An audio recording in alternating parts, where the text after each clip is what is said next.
በፈጠረስ ብሌን ሳሚ ወደሽዋል ወይ? ለዛ ነው ያሳደግኳት። ታዲያ ለምን ቀድመህ አልነገርከኝ? ያው ታውቀዋለህ፣ ጊዜው አለ።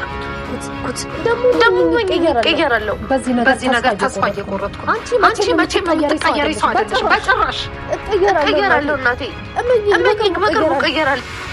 ይሄ ልጅ በዚህ በቀጠለ የወላጆቹ ገዳይ መሆኑን ማወቁ አይቀርም። ስለዚህ ስራውን እንደጨረሰ መወገድ አለበት።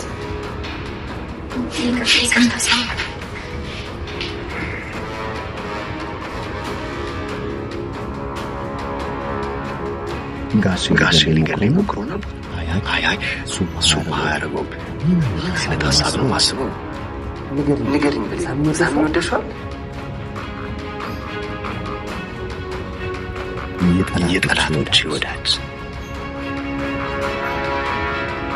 የመብታቂያ ካርዴ፣ አንቺን በመግደል ነው ጠላቶችን። አቶ በኃይሉ ባዘዘው መሰረት ጆ ብሌንን ፊት ለፊት አገኛት። እሱም ሲያስታውስ ያሳየውን ፎቶ ይች ናት የመጀመሪያው አብራ የነበረችው ገዳይ በማለት ፎቶዋን አሳይቶታል የብሌንን። በዚህም የተነሳ የበቀል እርምጃውን አንድ ብሎ ለመጀመር አእምሮውን እያሳደሰ ይገኛል። በዚህም የተነሳ እሷን በር ሲከፍት አስተያየቱን ስታየው በጣም በፍርሃት ተዋጠች። ልጅ አለኝ ብዬ ስላልኳት እዛ ቤት በቶሎ ሳይሆን አሁን እንዳትገል ዝም ብለህ በስርዓት በቅር ነው ማጥፋት ያለብህ ሶስቱንም በማለት አቶ በኃይሉ ጭንቅላቱን በረዘው። ልጁ ዳግም ልቡ ተሰበረ። እንደፈራውና እንዲያሰበውም አሁን ላይ ብሌን ከሳሚ ጋር ፍቅር ጀመረች። እሱም ባይኑ ያየውን ማመን አቃተው። ወደሽዋል ወይ ብሎ በጥያቄም ሲጠይቃት እሷ ግን ልትመልስለት ፍቃደኛ አልነበረችም። ሾርባውን ይዛ ሂዳ ሊስማት ሲል ባይኑ ሲያይ በጣም ያየውን ነገር ማመን አቃተው። ልቡ ተሰብሮ ከክላሱ ሄዶ እዛው ተኛ። ቃል አልሄድም ያለችው ከወይዘሮ ገኒ ቤት በግዴታ ሂዳ እቃ አጣቢ ጠቢ የተባለች ነበር። ይሄንን እቃማ እኔ በእጅ አልነካም ስትል ነበር። ለሰላም ነግራታለሁ በምትላትም ጊዜ እሺ አጥባለሁ ብላ እንደገና ቃሏን ሰጣች። ሰላም ጤና ይስጥልን ውድና የተከበራችሁ የቻናል ቤተሰቦች እንኳን ወደ ቻናል በሰላም መጣችሁ። አደራ የተሰኘው ተከታታይ ድራማ እንደቀጠለ ነው። ክፍል 78 እንግዲህ በባለፈው ፓርት ላይ ብዙ ነገሮች ተፈጥረዋል ማለት ነው። ጆ ወይም በሀረግ ድራማ የምናውቀው ቢኒ ወደ አደራ ድራማ ተቀላቅሏል። እንግዲህ አደራ ድራማ ላይ አቶ በኃይሉ በጣም ያነሳቸውን ራሱ ገዳይ ሆኖ ሌሎችን ለመበቀል ብሎ እነሱ ናቸው የገደሉት በማለት የእህቱን ፎቶ እና የብሌንን የሳሚን አድርጎ ለማሳየት ተገዷል። በዚህም የተነሳ እንግዲህ ስለ እናቱና ስለ ቤተሰቦቹ ሲጠይቅ የነበረው ጆ አሁን ላይ ጥያቄው ተመልሷል። ገዳዮቹ እነኝህ ናቸው በማለት ሲነግረው እንዴት በማለት በጣም ነበረ በበቀል ሲያይ የነበረው ፎቶግራፋቸውንም። በዚህ የተነሳ እንግዲህ ጆ አሁን ላይ ገዳይ የአባትና የእናቴን ገዳይ ስላገኘሁ ደስ ብሎኛል። ለስንት ዓመታት ጫካ የኖርኩ ገዳዮችን የቤተሰቦችን ገዳይ እያለቀስኩና እየተቃጠልኩ ነው በማለት ሁሉንም አስረዳው። ጆም ተነስቶ በጣም በንዴት ውስጥ ሆኖ ዞር ብሎ እያለቀሰ ሲጋራውን አንጥቶ ነበረ ሲያጭስ የነበረው። በዚህም የተነሳ አቶ በኃይሉ እናትና አባቱን እኔ ገዳይ መሆኑን አላወቀ። አሁን እነሱ ናቸው ስለው እንደማወቀኝ እንዴ ተጠራጠረኝ እንዴ እያለ ነበረ የነበረው። አሁን ላይ ጆ ተነስቶ ይህንን በሚለው ሰዓት መስማትም አልቻለ። ይህንን ሲለውም ገዳይ እንደዚህ ነው ብሎ በሚነግረው ሰዓት ገዳይ ይቅርታ እህቴ ናት ሲለው በጣም ግራ ተጋባ። እንዴት ይሄ ሊሆን ይችላል በማለት በጣም ግራ በመጋባት እስከ ዛሬ እንዴት ይሄንን አደረግ እንዴትስ እያለ ነበር በጥያቄ ሲለው የነበረው። በመጨረሻ እሱም እንግዲህ ጊዜው ሲደርስና ሁሉም ነገር ሲሆን ሲቀጥል አንተ እንድትገል እንጂ እኔ በስጋዬ ላይ እንዴት ሆኜ ለመፍረድ ለማድረግ እችላለሁ? አቅም አጣሁ። ብዙ ቀን እሷም የአብራኬ ግፋይ የቤተሰቦች ደሜ ናት። ሁለተኛ ደግሞ የምወደውን አባትህን ጓደኛዬን አሳጥታኛለች በማለት ወነጀላት። እህቱን ሰላምን አሁን ላይ እንግዲህ ንብረቷን ለመውረስ የሚቆራመተው ከቤት የተባረረው በኃይሉ አሁን ደግሞ አዲሱን ሴራ ይዞ ራሱ ገሎ ነፍሰ ገዳዮቹ እነኚህ ሶስቱ ናቸው በማለት የሳሚንና የሰላም የሶስቱን ፎቶ ለማሳየት ተገዷል። እናም እሱም የአባቱን ገዳይ በበቀል ነበር ያየው። እናም በዚህ የተነሳ ሳሚ አሁን ማን ነው ጆ አሁን ላይ በቃ የአባቴን ገዳይ ስላገኘው ደስ ብሎኛል እያለ ዞር እንዳለ በንዴት ሲያይ እንግዲህ በኃይሉ መልሶ ጆን ለመግደል ይፈልጋል። ያንን ያስቀመጠውን መውጊያ ጩቤ አንስቶ ጀርባውን ሊወጋው ነበር። እሱ ግን ስሜቱን መቆጣጠር እያቃተው ቢኒ ወይንም ጆ ማለት ነው፣ ቅርታ ስለ ስሙ ጆ ወደ ኋላ ዙሮ ወደ ሲጋራው ነበረ ሰውነቱን ሲያቃጥል ሲያጭስ የነበረው። እናም በዚህ የተነሳ አሁን እንደዚህ አንተ ራሱ በጣም ትገርማለህ ሲለው ነበር። እንዴ አወቀብኝ እንዴ ብሎ አንድ ሁለት እያለ መልሶ ሊወጋው ነበረ።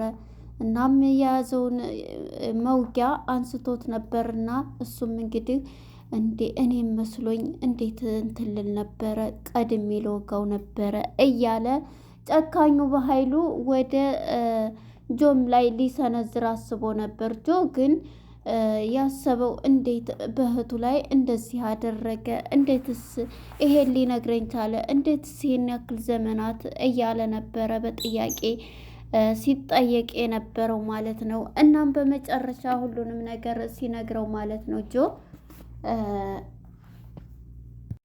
እናም አንተ የኔ ልጅ ሁነህ ነው እዛ ግቢ መግባት ያለብህ፣ ልጄ ነው። ስለ እኔ ልጅ ደግሞ ሁልጊዜ የምትጓጓው ሰላም ስላለች እህቴ የእሱ ልጅ ነኝ ብለህ አንድ ባንድ በተራና በቀስታ ነው ይሄን ነገር መፈጸም ያለብህ ብሎ ምክሩን ይሰጠዋል። አመሰግናለሁ ጋሼ በማለት ምን ሆንክ ተቀየርክ እያለው ነበረ። እሱም እንግዲህ ጆም ተጠራጥሯልና እንዴት እዚህ ፊት ለፊት አስቀምጨው እንዴት አነሳው እያለ መውጊያውን በጣም በጥያቄ ውስጥ ጭንቅላቱን ወጥሯል ጆ ማለት ነው። እናም በዚህ የተነሳ አሁን ላይ እንግዲህ ጆም ቢሆን ማለት ነው ይህን ነገር እንትን ሲል በቃ እንዴ ምን ሆነህ ነው እያለው ነበረ። እሱን ንጹሕ አድርጎ እህቶችን ገዳይ አስመስሎ ራሱ የገደላቸውን ማለት ነው። እናም በዚህ የተነሳ እሱ አሁን ላይ ያለበት ሁኔታ በጣም በፍርሃት ይገኛል። ወደ ቤት ስንመጣ እንግዲህ አሁን ላይ በባለፈው ፓርት ሳሚ ሆስፒታል ገብቶ ነበርና እንግዲህ ድኖ አሁን ላይ በእንክብካቤ በሰላም ቤት ይገኛል ማለት ነው። እሱም እንግዲህ የሚያፈቅራትንና የሚወዳትን ብሌንን ለማዳን ሲል ተወጋ ማለት ነው። እና በዚህ የተነሳ ብሌንም በዳግም ተናዳለች። ስልክ ጆሮዋ ላይ ሲዘጋ ውሽማሽ ነው እንትንሽ ነው እያላት የተናገራት ቃል በጣም ከሷ ላይ በጣም እንትን ብሎባታልና በዚህ የተነሳ ዳግምን አኩርፈዋለች። ቀለበቱንም አውልቃ ጥላለታለች ማለት ነው። እናም በዚህ የተነሳ አሁን ላይ ሳሚ ማለት ነው ከሱ ጋር ነው ያለችው። በዚህም ጊዜ እንግዲህ ሳሚን እየተንከባከበ ሾርባውን ምኑን እያደረገች የምትገኘው ብሌን ማለት ነው። ዳጊም እዛው ሂዷል እዛው ግቢ።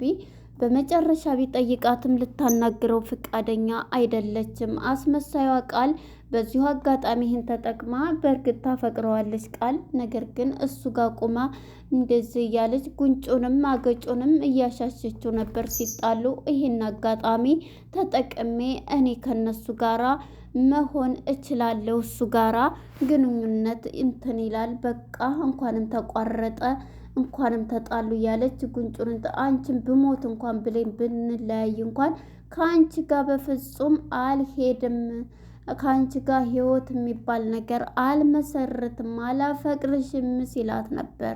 በመጨረሻም እንግዲህ እሷም ይሄንን እያለች እኔ ምንም ብትሆን ዳግምዬ አንተ ስትናደድ ምንም ቢሆን ስለማፈቅርህ እንድትል አልወድም እያለች ከድንገት ብሌን ስትመጣ ብሌንም ከድንገት ስታያት ዝም ብላ ትሄዳለች። ቆማ ስታያቸው ቆይታ ወደ ኪችን ሂዳ እንግዲህ ሾርባዋን ስትቀቅል እዛው ገብቶ ቢጠይቃትም ታፈቅሪዋለሽ ወይስ ከሱ ጋር መሆን ትፈልጊያለሽ ወይ እያለ ጥያቄ በሚጠይቃት ጊዜ ፍቅሬን አስወሰርኩኝ በባለፈው ጊዜ ስልክ መዝጋትና ምንም ባደርግለት ለእኔ ሲል ነው የሚፈቀርና የሚወደድ ሰው ነው ስትለው ሳሚ ማን ነው ዳግም ልቡ ተሰበረ።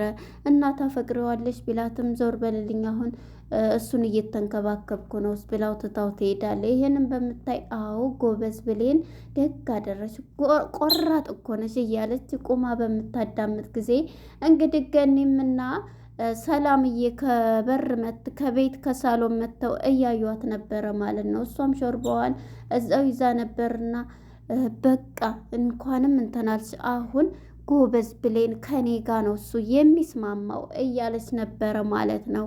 እናም እንግዲህ ብሌንም ይሄንን ስትለው ዝም ብላ ገኒም ከኋላ መታ ከአንቺ ጋር በፍጹም ልጅ አይሄድም ስትላት ነበር። ድንግጥ ትልና ምንም እኮ አይደለም ምንም እኮ አላረኩ እያለኝ ብዙ ስትል ነበርና በመጨረሻ እንግዲህ ብሌንም ወደ ሳሚ ጋር ሂዳ ሳሚን ሾርባ እያጠጣችው ነበርና ዳግምም ልቡ በቅናትም ቢሆን ምንም የምታደርገው ማየት አለብኝ ብሎ ሲሳሳቁ ሲሰማ በር ላይ ሆኖ እያየ ነበር። ከበር ላይ ሆኖ በሚያይ ጊዜ ምን ሲያደርጉ አያቸው። እንግዲህ እጇን ቀረብ አድርጎ እየተጫወቱ ሳለ ሊስማት ጠጋ ሲሊያን ሲያይ የሳሚ የዳግም ልብ ተሰበረ። ሂዶ ከክላሱ ነበረ የተኛው ማለት ነው። እሷም ያንን እያስታወሰኝ ሲያያትም ስላየች በቃ ወታ ከበረንዳ ላይ ነበረች። ወደ ቃል ጋር ስንመጣ ወይኔ የቃል ፓርት አስቆኛል ዛሬ በእውነት አሮጊቷ ትታስኬት አልሄድም ብላ ተንበርክካ ብትደምናትም ሰላምም ገፍትራ ትታት ሄዳለች ማለት ነው። በመጨረሻ እንግዲህ ገነትም እንግዲህ ነይ እንሂድ ስትላት አልሄድም እዛ ቆሻሻ ቤት እዛ ቤት እንዴት ነው እንቅልፍስ የሚወስደኝ ሰፈራችሁ ቆሻሻ እያለች የምትነቀው ከዛ ከዱር ላይ እንዳላነሳቻት ሁሉ ከዛም እንግዲህ ገኒ ትታት ስትሄድ የታባቷ ገባይ ይቻሮጊት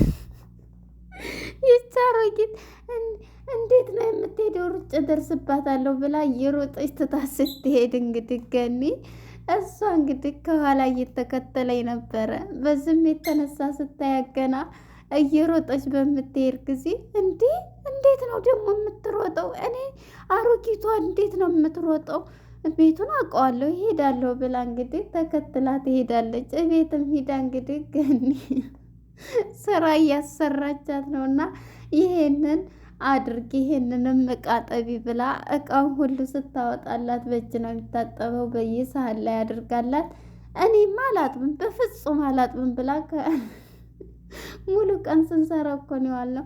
አይ እንግዲህ ታጥቢያታለሽ እኔ አሁን ሰው ቤት ልሄድ ነው አጥበሽ ሌላ ደግሞ ስመጣ የምንሰራዋለን ትሰሪያለሽ ትላታለች ገኒ። የዚህ ጊዜ እንግዲህ ቃል በፍጹም አላደርግም እንግዲህ ስለእናትሽ ልንገራት ብላ በምትደውልላት ጊዜ በመጨረሻ ስልኳን አንስታ ማለት ነው በቃ እሺ ብላ እናቴ በቃ ለማስተካከል እሞክራለሁ እናቴ እያለች ነው። እና በመጨረሻ እንግዲህ ቃል እቃዋን አጣጥባ እየተሳደበችም ሆነ ምን እያለች እያጣጠበች ነበረ። እናም ወደ ጆጋ ስንመጣ ጆ እንግዲህ በቀሉን ለመቀበል ወደ ሰላምዬ ጋር መጥተዋል። ሰላምዬ ጋር እንግዲህ በር ላይ ሆኖ በሩን በኃይለኛና በበቀል እየቆረቆረ ይገኛል። በሩን ሲደበድብ ተነስታ እንግዲህ ትሄዳለች ማለት ነው። ብሌን በር ስከፍት እንዲህ ፎቶዋን ያስታወሰው ምክንያቱም ይችናት አንደኛዋ የቤተሰቦች ገዳይ አብራ የምሰራ ብሎ ስለነገረው እሱ አንቺ ነሽ እያለ በቁጭት እያያት ነበርና እዛ ላይ ነበረ ተፋጠው ያለቀው ማለት ነው። እንግዲህ ብሌንን ምን ያድርጋታል? ብሌንን አሁኑ በልክ እንዲያው ሰይጣን እንትን ብሎት በል ካሁኑ ይዛታል ወይንስ ግቢ ከገባ በኋላ ብዙ ነገሮችን እንትን ሊል ይችላል። ያሻሽል ማለት ይሄን ነገር ዘሎ እንደዚህ ሊያደርግ አይችልም። ግን ደግሞ ስሜቱን መቆጣጠር አልቻለም። የእናትና የአባቱን ገዳይ ናቸው ብሎ ስለ አእምሮውን ስለሞላውና ስለተቀበለ በዚህ ላይ ብዙ ነገሮች ሊፈጠሩ ይችላሉ ብዬ አስባለሁኝ። ስሜቱን ሊቆጣጠር አይችልም ቢኒ እንግዲህ እናም እንግዲህ እዚህ ላይ ነበረ ተፋጠው በር እየከፈተይለት አስተያየቱን በጣም በኃይለኝነት ሆኖ እዚህ ላይ ነበረ ፊልሙ ሊጠናቀቅ የነበረው። በቀጣይ ክፍል እስከምንገናኝ መልካም ጊዜ